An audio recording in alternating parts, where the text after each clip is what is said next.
ми кажале дека миграцијата е судбина на Македонијата. Во светот нема држава во која има помалку граѓани отколку што има миграција. Тоа е одликата на нашата собрана.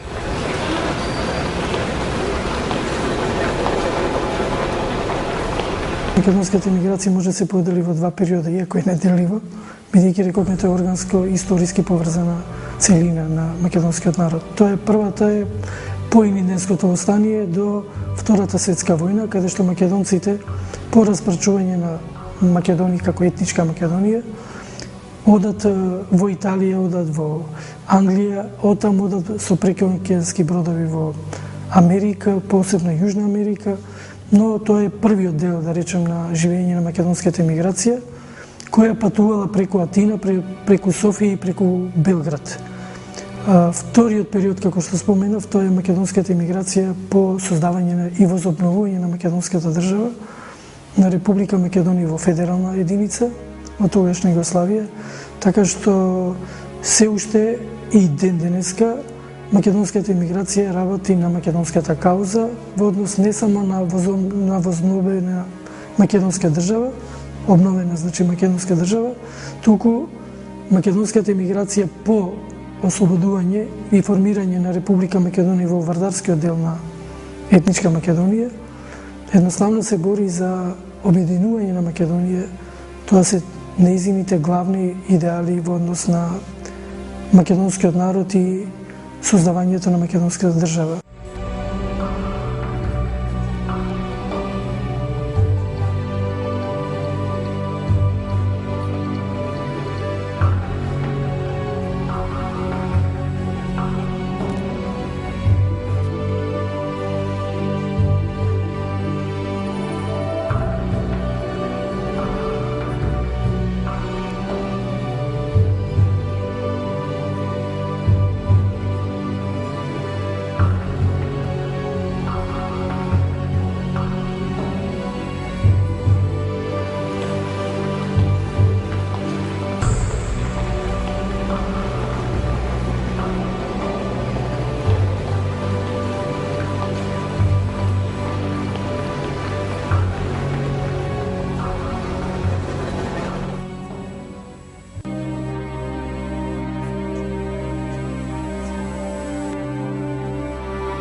Тогашната удба, македонците кои имале своји сваќања ги делеле на два вида непријатели. Едни ги нарекувале врховисти, пробугарски ориентирани, другите ги нарекувале вомаровци и третата категорија информировци.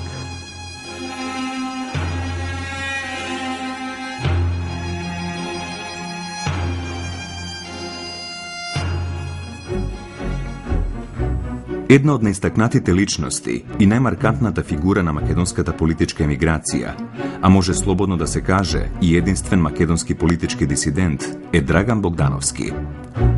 Македонски публицист, политички емигрант, дисидент, политички затвореник, еден од основачите на ВМРО-ДПМН, кој 30 години беше во челните редови на македонската патриотски настроена емиграција, го посветува целиот свој живот на идејата за независна, обединета и демократска Македонија. Со таквата своја дејност, Богдановски од своите младешки години, па речиси до својата смрт, беше изложен на невидени притисоци и репресија од страна на југословенските и македонските служби за државна безбедност, како и од европските разузнавачки служби.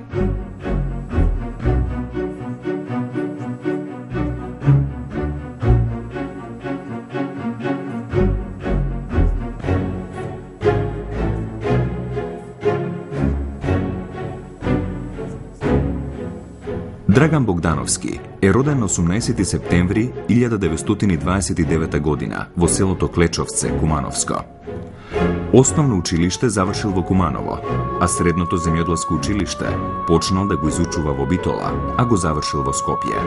По завршување на средното училиште, средно земјоделско училиште во Скопје, како талентиран ученик, тој од владата на Република Македонија доби стипендија, како награда доби стипендија и се запиша на земјоделски факултет во Белград, одсек ветерина.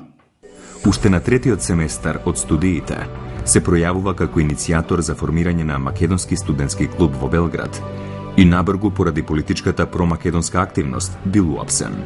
Земал од еден пријател машина за куцање. Тој го ја искуцал еден примерок, па на шарпирограф ги умножил и за неколку примерка залепил по Белград, да ги организира македонските студенти во Белград. Но по полицијата, по машината, која имал машината, го најдат човекот кој ја поседувал машината и тој кажал дека тој човек му е дал на услуга. Во Белград го протолкувале како македонски настроен, го судуваат на затвор 6 месеца. Тој одлегува 4 месеца во Белград во затвор и по излегување од затворот во пресудата му пишуваше дека нема право за запишување на ниедна образовна установа во бивша Југославија. Оваа неакадемска мерка силно влијаела на неговиот животен пат. Одлучувајќи се да избега од комунистичка Југославија, тој легално пребегал во Грција. Еден од првите луѓе кои жртвувајќи се и пребегајќи од тогашна Југославија и Република Македонија, Федерална Македонија, во грчкиот логор Лавријан, така тука се среќави со група на струмичани и така натака, пребегнува, оди за Бразил. Драган Богдановски при крајот на 1951 година, заедно со други македонски емигранти, заминале со брод за Дженова, Италија, а оттаму за Аргентина и Бразил. Од почетокот на 1951 година до 1957 година ние немаме никаква информација за него. Дали е жив, каде е, што работи и дали е... Дури мајка ми излегуваше на гробишта со црна облека, раздаваше за него по тие наши селски адети.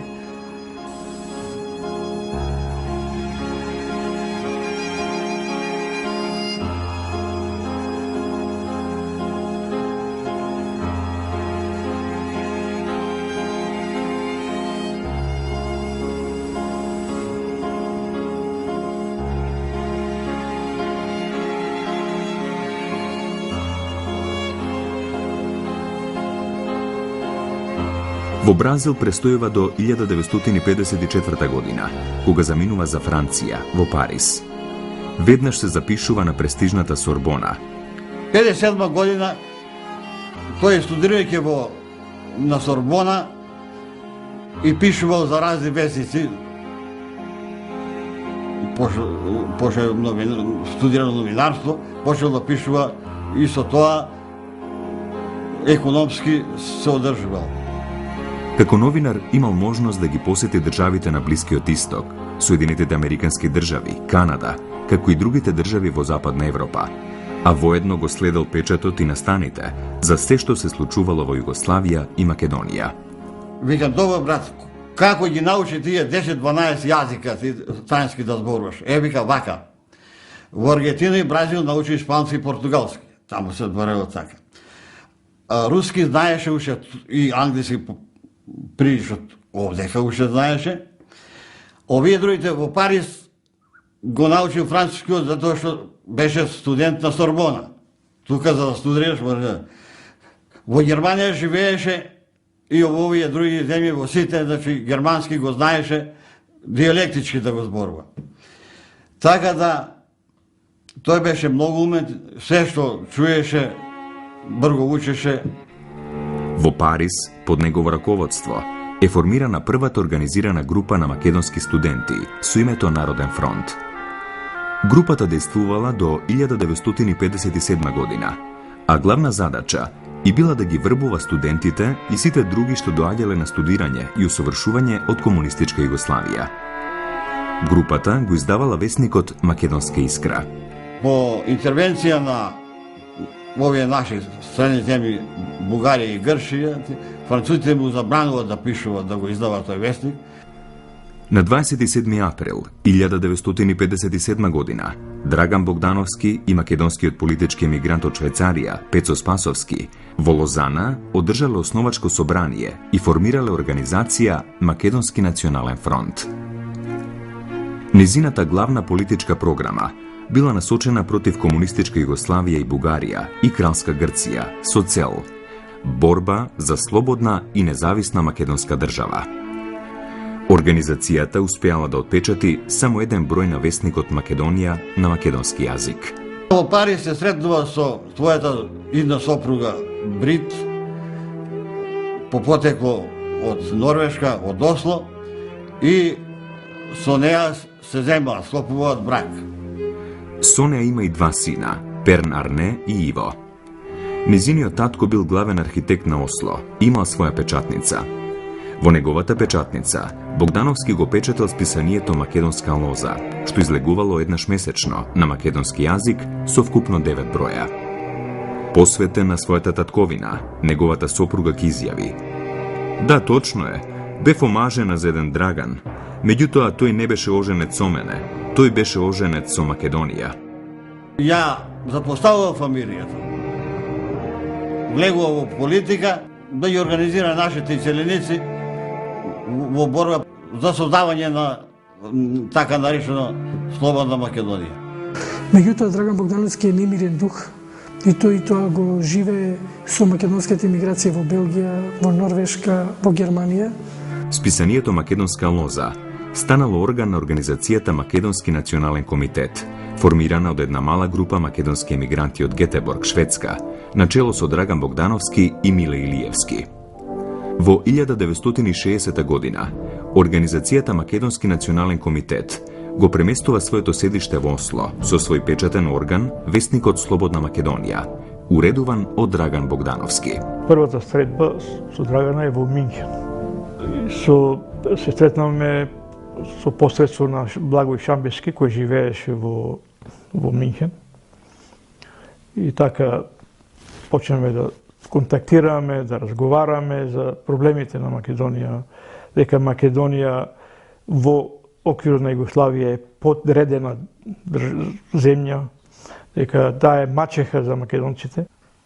После таа прва средба, прво видување со Драган Богдановски во Минхен, јас во него видов човек кој ми одговараше на мојата идеја исто, значи како човек кој сака да се спроведе илинденскиот идеал за слободна независна обединета Македонија, за решавање проблемите на македонскиот народ во оквирот во една обединета Европа. Од 14 до 16 јули 1967 година во градот Кил, Западна Германија, се одржал основачкиот конгрес на новата македонска емигрантска организација, Националниот совет на Ослободителниот комитет на Македонија. На конгресот присуствувале 60 македонски селеници, политички емигранти, работници на привремена работа во странство, студенти и научни работници, што се наоѓале на студии на работа во странство, како извесен број делегати од Македонија. На собранието Драган Богдановски им се обратил на присутните со темата Македонија, земја на несреќни, во која меѓу другото истакнал: Македонија е земја на несреќни, Ponesrećna zemlja odneja nema i nemalo vo Evropa, pa i vo celiot svet. Makedonskiot narod večno žive jedna tragična istorijska sudbina, koja se protegnuva celi 12 stoletija. Причината за таа наша вечна национална трагика лежи во географско-стратешката положба на нашата татковина, која е крстопат меѓу исток и запад и богат плен за империалистичките апетити на сите мегаломани од соседните земји. Светот денес е поделен на два големи воени и обштествени лагера. Ние не треба да чекаме комунизмот да падне, па да создаваме македонска држава, како и што не треба да чекаме Грција да се комунизира, па да ја ослободиме Македонија. Треба да работиме во услови онакви какви што се сега. Треба да водиме една умна и современа политика, која ќе има влијание и во сегашниот политички живот во Македонија, како и во односите меѓу балканските држави, со кои е сврзано македонското прашање. Ние сме горди со нашата Македонска република, горди сме со нашиот македонски литературен јазик и со нашата света Македонска национална црква. Нашата борба не е борба за уривање на нашата Македонска република, не е, зашто таа е наша македонска држава. Ние сакаме само да ги урнеме од власта србоманските предавници и од нашата Македонска република, да направиме македонски Пиемонт, обединителна јатка и за Пиринска и Егејска Македонија. И почнеме почесто да се среќаваме. Имаме средби, значи не само во Минхен, во куќата на Благој Шамбески, него средби и во Париж. Тука со наши македонци. Излагаме, шетаваме, дискутираваме. Тек после дојде идеја 1971 година македонска нација, да се печати македонска нација. Се печатеше во печатницата во Минхен, кај еден унгарец, во Лого се викаше печатницата. Тоа материјалите Драган ги печатеше и ми праќаше мене и така повеќе броеви кои ги ширевме, ги дававме и така натаму. И постепено македонска нација стана борбено знаме на македонската емиграција. Во 1971 година, во списанието Македонска нација, во статијата Македонската нација и незината државност, ќе напише: Ограничената сувереност на македонската национална државност го држи националното прашање на целата македонска нација во стагнација. Во таа околност, борбата за македонското национално ослободување е заледена на една, така да се рече, неподвижна точка. Борбата прво ќе биде водена за што поголема сувереност на Македонската република во рамките на Југословенската федерација, а потоа, кога за тоа созреат услови, и за отцепување на Македонија од Југославија. Последново е потребно не од некоја суета за задоволување на некаков македонски шовинизам и национализам или на некој историски задоцнет сепаратизам, туку од специфичната положба што има нашата македонска нација, како во Југославија, така и во рамките на сегашните балкански граници. Секое идење во Минхен се задржаваше по неколку дена кај мене, сведоки да се испечати весникот Македонска нација и да се испрати до сите дестинации во светот. Набргу, Организацијата Ослободителен комитет на Македонија го менува името во Движење за обединување на Македонија, ДОМ. Веднаш потоа во Минхен бил формиран Централен комитет на ДОМ со организации во Австралија, Канада и во Америка во следниот состав: председател Драган Богдановски, Париз, Франција; подпредседател Благој Шамбевски, Минхен, Германија; политички секретар Панко Стамковски, Мелбурн, Австралија; организационен секретар инженер Јован Гарвански, Бремен, Германија; седиштето на Централниот комитет на ДОМ и на списанието Македонска нација било во Минхен, Западна Германија. Во 1971 година, на страниците на Македонска нација, во статијата "Потребно е да се бара меѓународна и европска одбрана на Македонската република", ќе напише: Југославија се наоѓа пред распаѓање. Болниот на Балканот ја испушта својата грешна душа, ја предава на ѓаволот за да ја однесе в пекол, каде што и е местото, зашто и самата беше пекол додека беше жива. Врз гробот на Југославија ќе плачат само српските хегемонисти и по некој јаничар на српскиот империализам во Македонија, на кој неславната покојничка му обезбедуваше раскош и разврат. Сега, пред самото распаѓање на Југославија, ние македонците треба да се прашаме што да правиме, кој пат треба да го фатиме. Нема никакво сомневање дека распаѓањето на Југославија ќе биде судбоносно за Македонската република. Од нас македонците ќе зависи дали тоа ќе биде во полза или на наша штета. За да биде во наша полза, ние треба навреме да ги преземеме сите мерки што се потребни за да спречиме при распаѓањето србите да ја окупираат Македонската република и пак да ја прогласат за Јужна Србија. Оти постои таква опасност, му е јасно на секој македонец кој знае трезвено да мисли. Ние уште сега треба да бараме од Обединетите нации и од Европската заедница да испратат војни единици во Македонската република, како гаранција за спречување на една крвава граѓанска војна и за обезбедувањето на територијалниот интегритет и националната сувереност на Македонската република. На 3 ноември 1973 година, организацијата ДОМ се преименувала во Движење за ослободување и обединување на Македонија, ДОМ. Јас предложив да се промени името, да се викам Ослободителен комитет на Македонија. Не одговара многу на нашите идеали што ги мислиме, него да биде како Движење за ослободување и обединување на Македонија.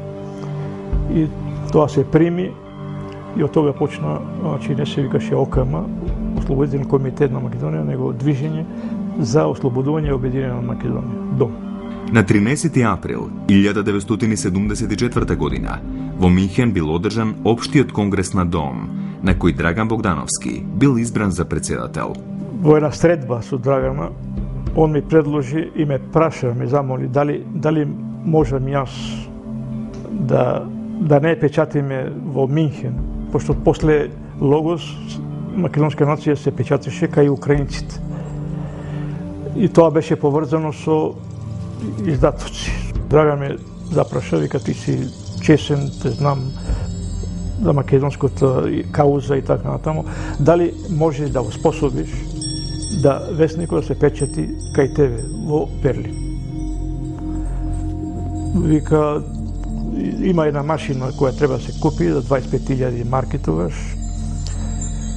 Јас се сложив за тоа и јас почнав тоа да го правам доле во ресторан Ново Скопје, во подрум, има големи простории, и почнавме да припремаме за печатницата.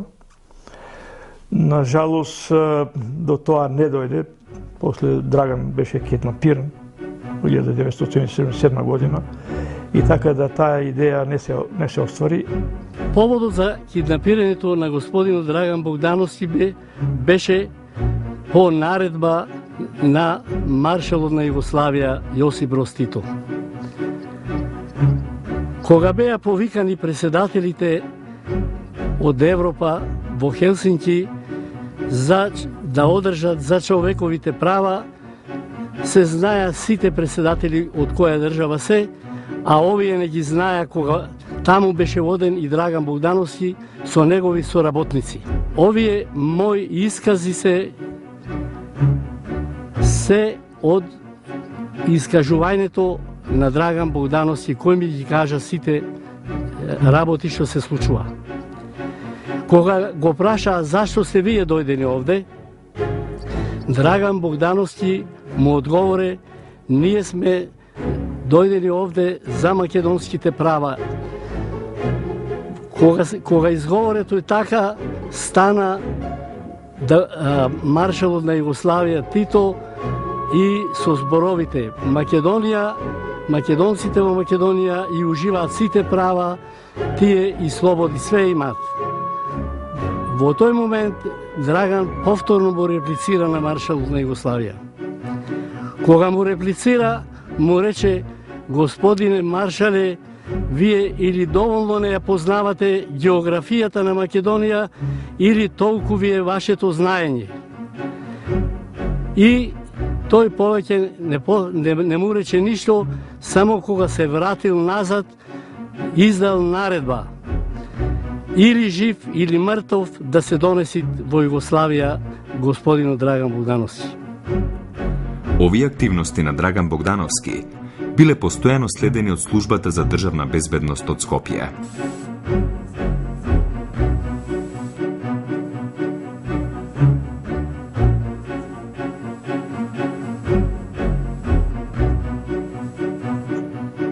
службата за безбедност УДБА почна да работи на то и едно време кога се најавил Драган дека ќе дојде кај пријателот во Париз, за неколку дена ќе дојдам, пријателот одма му јаве на УДБА, бидејќи беше подкупен, и тие одма пристигна со се инспектори, со се доктор, со се медицинска сестра и така го чекаа да стигне Драган Богдановски.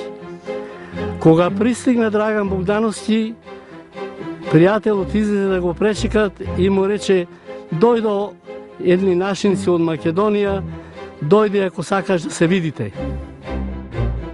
Кога влезе Драган во подрумската просторија, кај што му беше ресторанот, уште кога ја видел седнати тие дојдените, одма нозете му се враќале назад и приметил дека не се убави луѓе.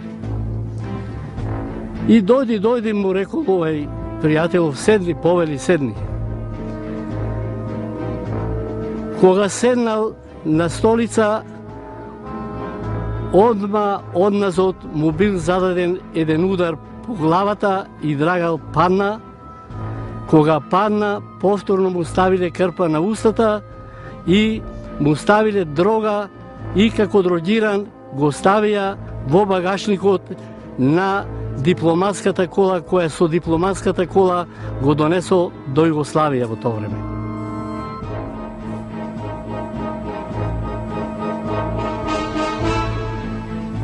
Кога стигнале на граница на австриско-југословенска граница на местото Шентил,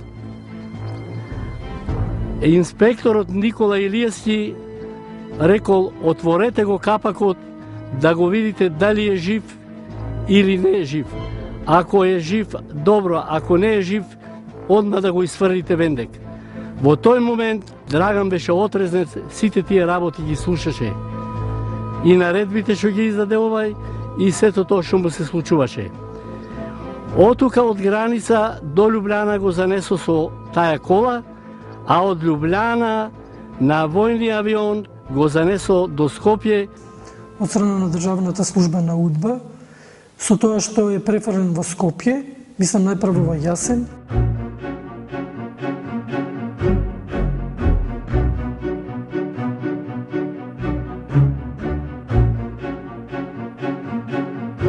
Околу 2 години тајно бил чуван во забранетиот ловен резерват Јасен, кај Солунска глава, во близина на планинскиот дел на Караджица. Постојано бил испрашуван од инспекторите на службата за државна безбедност, за да ги открие своите политичко-емигрантски соработници низ Европа, нивната мрежа и дејност на организацијата во Европа и во светот. На една посета на Фрањо Херлевик, на тогашен министр на внатрешни работи на СФРЈ, кој бил дојден на ловење во Јасен, побарал средба со него и на средбата во 4 очи биле. Немал ни еден инспектор друг и овој Фрањо му вика: Драгане, пуно време си тука, вика, твоите мислат, а и тебе са ти предложиле да излезеш на телевизија и да кажеш дека ова што си го работел е заблуда.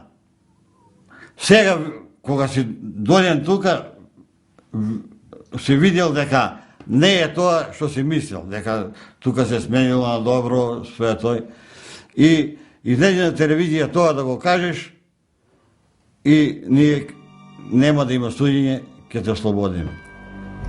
Но тој не се сложи со тоа. Кога разбраваме дека Драган е киднапиран, јас се поврзав со Миле Илиевски, кој живееше во Гетеборг, и отидов кај него, останам неколку дена, и му предложив дали можеме да ја вклучиме Amnesty International да се заинтересира за киднапирањето и затварањето на Драган Богдановски.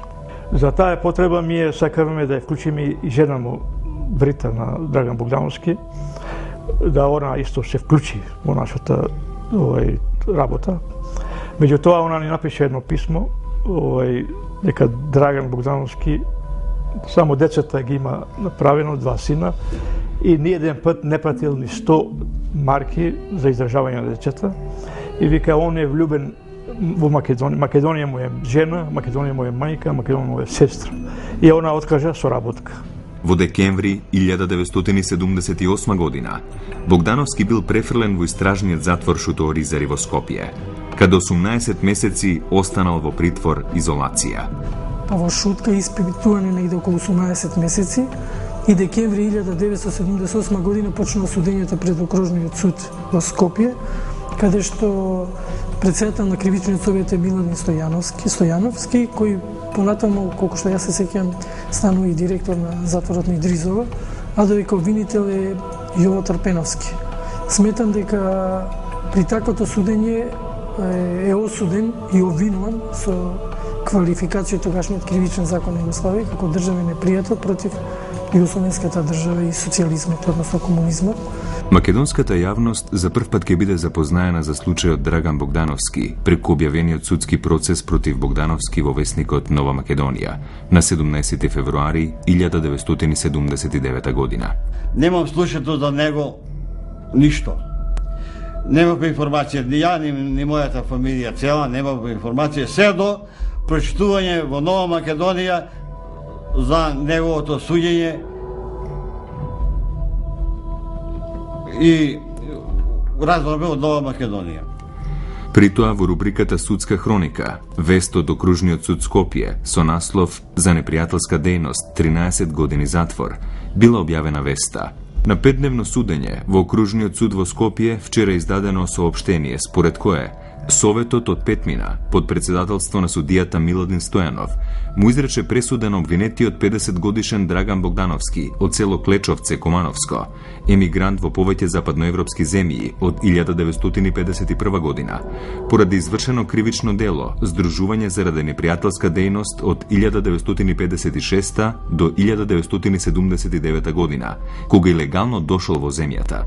За делата изнесени во обвинението што го застапуваше окружниот јавен обвинител Јован Трпеновски, а кој на главниот претрес одржан од 12 до 16 февруари во целост беа докажани, судот му изрече казна затвор во трајање од 13 години. После пресудата беше пренесен во Идризово. Пренесен во Идризово во зградата што се викаше Чавкарник. Ови се искази све од господинот Драган Богдановски. Иако е осуден и издржува казна во Идризово, сепак и меѓународните организации се заинтересирани за животот на Драган Богдановски во затворот во Идризово. Тоа е една интернационална организација, International, која ги прати судењата во комунистичките земји, така што беше и пратено судењето на Драган Богдановски и каков статус има и како живее во Идризово, што е многу интересен податок. Инаку за судењето и осудувањето на Драган Богдановски единствени кои издаваат вест, колку што мене ми е познато, тоа е, мислам, Политика во Србија и французите во Париз. Веднаш по пресудата, меѓународната група за амнестија од БАКС во Соединетите Американски држави упатила писма до председателот на Врховниот суд на Социјалистичка република Македонија со препорака веднаш да се ослободи од затвор Драган Богдановски. Исто така, Организацијата Народно-слободителниот фронт на Македонија од Гетеборг, реагирајќи на апсењето на Драган Богдановски, укажала дека Драган Богдановски не бил непријател на македонскиот народ, недвосмислено ја изразувал револуционерната цел – ослободување и обединување на Македонија, како најсветол идеал на македонскиот народ во поделената татковина Македонија. Желбата да го видам Драгана на некој начин и да покушам дали можам да му помогнам, беше голема. Прашав на службени лица, одговорни за Драган Богдановски, дали можам да го посетам Драган Богдановски во затворот Идризово.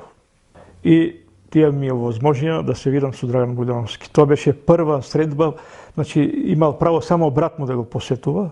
Ја прв вака од надвор што го посети Драган Богдановски во затворот. При нашата средба во Идризово, јас дури едва го препознав. Не беше оној брат Драган кога го видов во Минхен, пред 8 години. Тој беше изменет, побледен, па прилично и остарен, тромав. На моето прашање, како е, што е тука, добро е, брат. Не сакаше да каже дека е. Бев единствен затвореник кој цело време беше под специјален режим на самици и изолација. Првата година во затворот единствените луѓе што ги гледав беа чуварите кои ми носеа храна, што не е дозволено со ниеден закон. И подоцна, никогаш не бев во келија со други затвореници. По задолжителната работа ме водеа во келија на изолација, се до следниот ден во затвор. На моето прашање, каде ти беше потешко? Тука ли во Идризово или во Јасен? Тој века, и двете работи беа тешки, него за маш, за војвода, тој века, ни едно, ни другото не беше тешко. Во Јасен имал секојдневни испитувања за да ги барале да ги каже со работниците. Во затворот Идризово, на Драган Богдановски му било возможено да работи како библиотекар во библиотеката, при што се занимавал со обработка на теми од историјата на македонскиот народ. Според една белешка од Службата за државна безбедност од 11 февруари 1981 година, Богдановски во затворот исцело се ангажирал во опишувањето на историјата на македонскиот народ во 3 тома. На ваков начин, како што пишува изворот, тој сакал да ја докаже својата оддаденост на македонскиот народ и дека единствено го интересирало македонското прашање. Во исто време дури беше таму, му дојдоа од Норвешка и неговите синови. Не му дадо шанса да го видат татко му и поново се вратија синовите назад. Председателството на Социјалистичка република Македонија на 18 ноември 1987 година донело одлука за помилување на Богдановски, а е пуштен на слобода на 8 декември истата година. Нема можности каде да го сместат. Наводно немале стан за Драган Богдановски. Тога тие ми спомнаа, вика, ти би дали пари, вика, би помогнали за, викам, ја би помогнал. Викам, колку пари би треба, колку би требало, тие ми спомнаа на сума од 20.000 марки, кои јас ги пратив по брат ми и ги добија тие пари.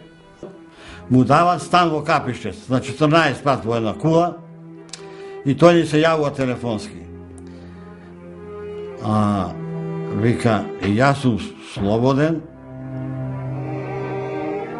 ни каже улицата, како се, улица Васил Ѓоргов, кула тај и тај, стан, тој на 14 спрат. И ние се организираме тука, идеме, го видиме с цела фамилија, го посетиме во станот, на прашање чиј е стан, кој ти го дали, тој вика, станот го купиле, дале паре, неговите соработници Јаковлевски. И сместен во тој стан, после разбрав дека таа зграда го припадала на полицијата и како Драга после ми кажуваше, тие постојано го пратиле. Дури некоја жена му пуштиле тамо да кобајаги да се запознае со љубовница, ама која била соработничка на службите. И кога иде од затвор, не беше оној Драган, брат Драган кој беше сиров, јак, веќе се разболува, почна да оди на страна со една нога, добива шекер. Ми се јави на телефон дека е пуштен на слобода и дека сака да дојде кај мене во Ресен да се видиме. Тој одма дојде во Ресен, јас му обезбедив соба за работа, соба за преспој и сакав малце да го извадам надвор во шума, на езеро, да се малу рехабилитира, затоа што стално во затвори, значи во такви беше тешки услови. И го однесов на езерото во Асамати. Кога го однесов во Асамати, кога се раслече за за да се капи. Кога видов, што ќе видам, видов деформисана личност од еден убав маж лепотан, удбашите го деморалисале, го искривиле сосе. И во рамена беше искривен, и нозе, и дури кривеше во одење. И така почнав да го шетам кај мои роднини пријатели, до село, до планина, и така повеќе време стоеше. Али секој ден мораше да се пријавуваат во полиција, затоа што требаше да го знаат кај е, кај кого е. Викам, ја дојдов и да ве прашам, зошто го киднапиравте Драган Богдановски? Значи, од една страна тврдите дека вие сте република на македонскиот народ, киднапирате еден човек кој целиот живот го посвети за Македонија, кој никого нито убил некого, нито дал наредба да се убие или нито фрлил бомба на некому. Викам, го киднапирате, викам, кој се бори за Македонија, за обединувана Македонија. И тогаш едниот од службениците ми рече, јас сежем кога зборувам, вика, ова, вика, беше грешка на нашата служба. Киднапирањето на Драган Богдановски беше грешка на нашата служба. Тој ми кажуваше дека работел во собранието на уредување на еден вестник на англиски јазик неколку месеци. И кажуваше дека работно место му било близко до резиденцијата на Киро Глигоров. И вика, и премпрем барал пријем кај него, Глигоров не сакал да го прими. По известно време поново осете дека вршат притисак и под големи строги контроли и мораше поново да ја напушти државата. Во Стокхолм, Богдановски најнапред создал Координативен совет на Демократската партија за македонско национално единство, ДПМНЕ. За председател на советот бил избран Драган Богдановски, за подпредседател Панко Стамковски од Австралија, а за членови Миле Илиевски и Страхил Пеев од Шведска, Јонче Трајчевски од Австралија, Борис Петков и Данчо Бојковски од САД и Стојан Ковачев од Франција. На 23 јануари 1990 година Богдановски испратил барање до Сојузниот извршен совет на СФР Југославија во Белград и извршниот совет на СР Македонија во Скопје за враќање на македонската емиграција и за регистрирање на партијата Демократска партија на македонско национално единство. Нашево барање се состои главно од идната вистинска демократија во Југославија не може да биде својна само на поедини избрани народи. Право на вистински демократски живот има и македонскиот народ.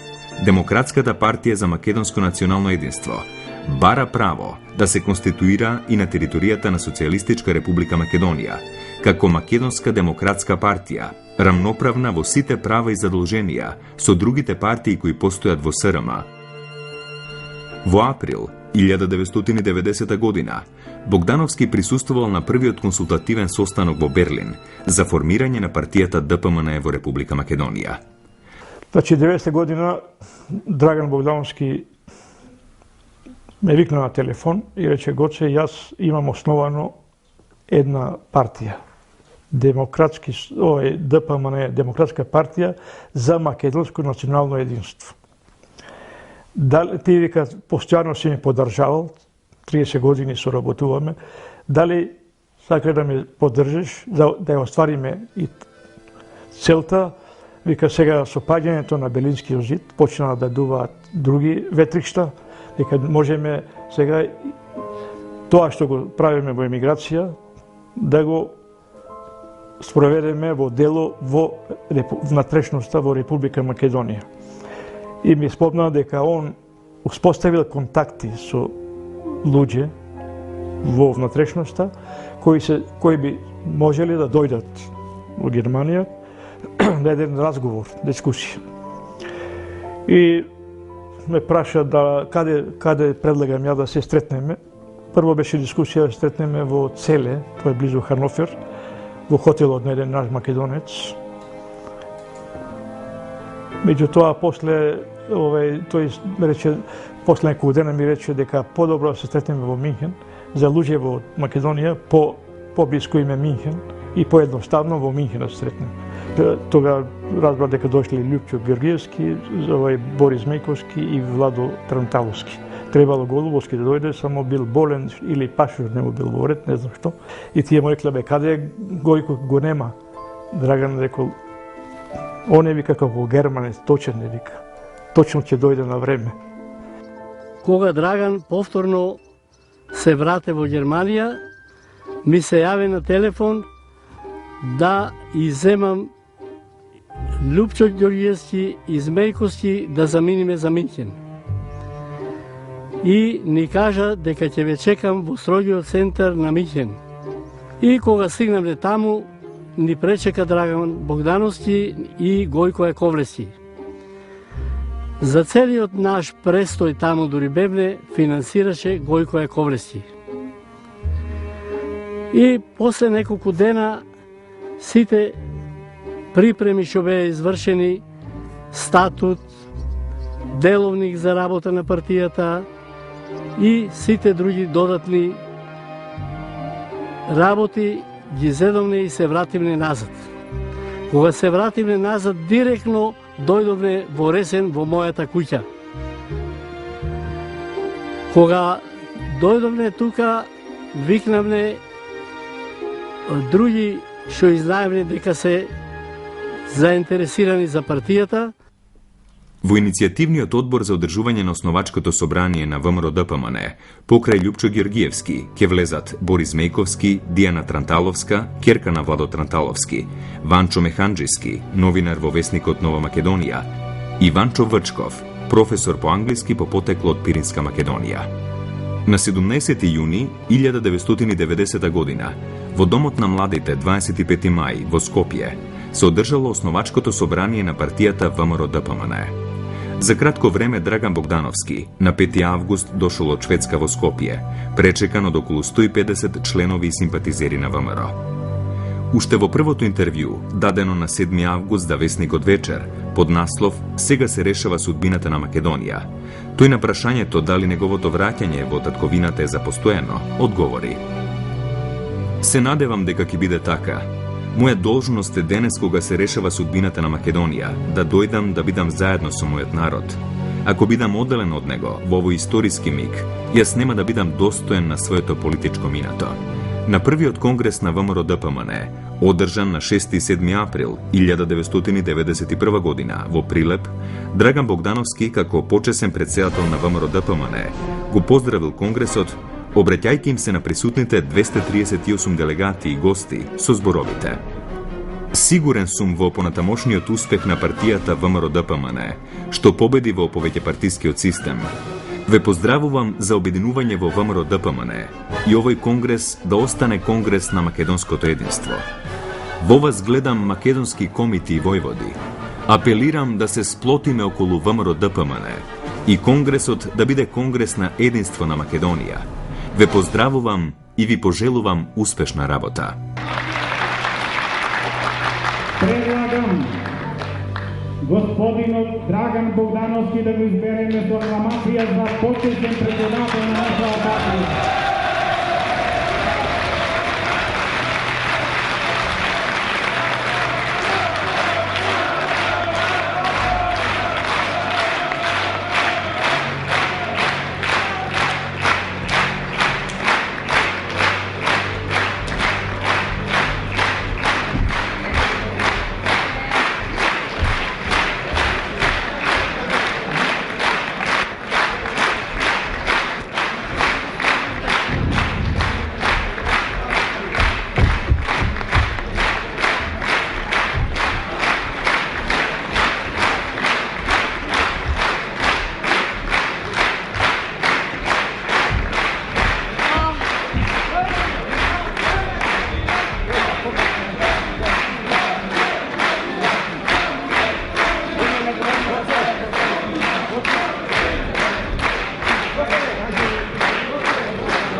Го замолувам господинот Драган Богдановски barem sa nekoliko zborovi da se obrati do učesnicite na kongresu.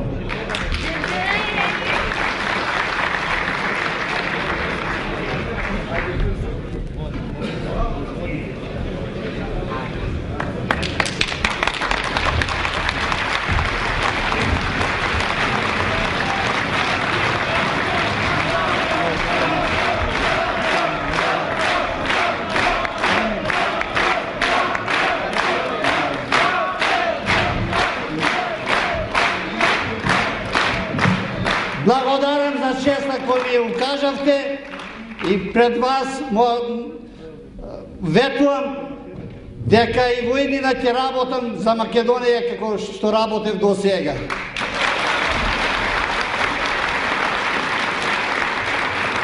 Мојата желба е да вториот конгрес на ВМРО ДПМН го одржиме во Солун.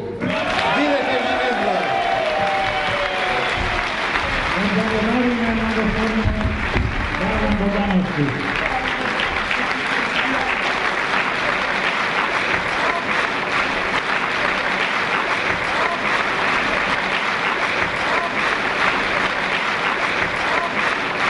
Јас предлагав да првиот председател на Република, независна Република Македонија, што се надеваме дека ќе го постигнеме, да биде Драган Богдановски.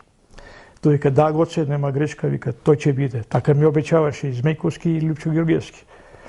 Меѓутоа, после тука настана контроверзи, ги собра професионалците, стари, така наречени комунисти што беа, и веднаш им обеќа стан, плати, и им рекува само Драган и Гоце, Гојко да не види. Вика, тие се долгогодишни мигранти, вика, тие не се чувствуваат како македонци. Иако 30 години трчаме и се бориме за Македонија. По известно време, Богдановски се вратил повторно во емиграција во Шведска, продолжувајќи со објавување написи посветени на прашањето за иднината на Македонија. Во 1991 година, по самостојувањето на Република Македонија и воведувањето на плуралистичкиот систем, Богдановски во списанието Македонска нација, во статијата Македонското иселеништво како независен политички субјект, ке напише: со својот гранитен патриотизам, со своето високо национално чувство и со својата неуморна работа за македонската ослободителна кауза, македонското иселеништво покажа дека е составен дел од македонската нација. Покажа во иста мера како и деловите од нацијата во распарчената татковина дека е загрижена за судбината на Македонија. Покажа дека судбински е задоена со илинденскиот идеал на целокупната македонска нација за слободна и обединета Македонија. Брат ми Драган го носи Лјупчо во Америка и го представува, мислим дека тоа во Америка, во Канада е тоа, поточно. Лјупчо Ѓорѓевски, чим стигна на аеродромот во Торонто, одма го презедо МПО. Го пречека, го презедо, а овие што го поканија не го видо поќе. Но тој тука се разочарува, утре до ден, брат ми Драган бил многу разочаран, ми кажуваше.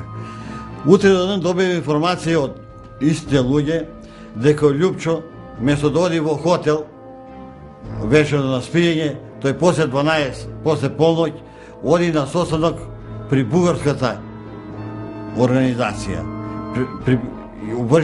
Уврши состанок, одржува состанок, средба, ствари и со бугарските емигранти. Во црквената сала во Винзор држеше трибина Драган Богдановски.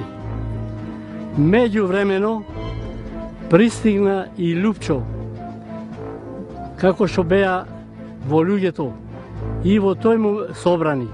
Во тој момент му се доближал председателот на црквениот одбор и му рекол: кој е онај што држи говор? Му рекол на Лјупчо Ѓорѓевски: кој е онај што држи говор? А тој му рекол: јас не знам, не го познам. Утре до ден кога разбираат овие, кога разбрале неговите пријатели на брат ми, вика кога дојдоа, ме чудо не видеа што сум направил и како само. Тој веднаш, пошто и Љупчо бил тука, уше таму и на состанокот зошто така направил, дојде до голема калга, караница и брат ми дури вика јас бев спремен да направам беља, но другарите ме спречија, а тој се правдаше дека отие имал пријатели и требал да ги види, дека тоа не било средба официјална како тука што била со нив. И од тука брат ми со Љупчо губи доверба во него и раскинува.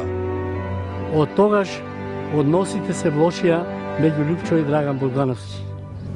Гледајќи ги внатрешните пресметки и делби во ВМРО ДПМН, Богдановски на 5 мај 1993 година ја формира партијата Македонски национален фронт со седиште во Прилеп.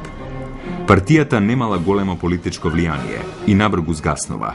Поред тоа, што е најголемата заслуга на Драган Богдановски, кој го положи целиот живот за партијата ВМРО и за Македонија, тој доживеа да немат место и поради тоа мораше повторно да се врати во Шведска. Го одедов на автобусна станица, се поздравивме и тоа беше наше последно видување. Тој пак заминал за Шведска. Потоа Богдановски живеел известно време во Малме, Шведска. На 30 декември 1997 година еден активист од Берлин, Стефан Доневски, мајка, предложи да одиме во Малме, кај што живееше Драган Богдановски, да го посетиме и да пречекаме новата година 1997-1998 година. Отидовме до Малме и Драган не пречека со тробадури, музика. И после ова средба, тоа се случи, јас неговата веста за неговата смрт, ја во Шпанија бев, кој ми кажа, ми јави брат ми, дека одејќи со воз од Малме, преку Данска, за Берлин да доаѓа. И тука му се слошило и така паднал и годнали во болница и неколку месеци не знае кој е. Тек после го нашли, утврдиле кој е Драган Богдановски, дека е Драган Богдановски. За неговата смрт дознавме од неговиот соработник и добар куќен пријател Владо Трнталовски од Ресен. Тој не обавеси дека брат ми е починат и дека се организира негово враќање за погреб во Македонија, затоа што изразил желба, била негова желба да биде погребан кога ќе почине, да биде погребан во неговата родна земја. Погребот е организиран од семејството Трнталовски и негови лични пријатели. Тој ми кажуваше дека има добар пријател на еден брачен пар, Ѓорговски, од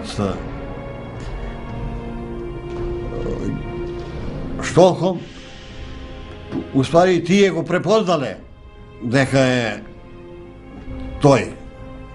И сега беше во прашање, неговата желба беше за да биде погребан во Македонија.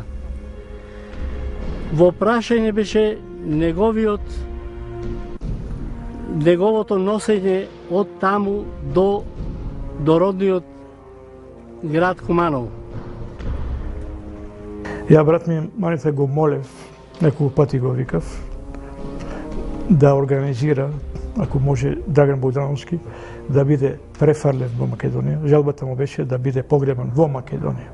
И му реков, дадва на знање, викам, еве, сакам од ВМРО, челниците, Љупчо Георгиевски, Змејковски и сите останати начело да го пратат до гробиштата во Куманово. Меѓутоа, овој Мане ми јави дека тие откажа да сакале. На погребот во Куманово беа присутни целото семејство на Драган Богдановски и моето семејство од Ресен, како и дел од Општинскиот комитет на Ресен. А од страна на ВМРО ДПМН, од Централниот комитет, беше дојдено само едно дете со едно цвеќе. Ништо друго повеќе не дојдоа, нити една свеќа да запалят од извршниот комитет на ВМРО ДПМН. Во станот во кој живеел било пронајдено само едно писмо за партијата ВМРО ДПМН, кој сакал да го објави во весникот Нова Македонија. Тоа било негово последно писмо со неговите последни проштални зборови.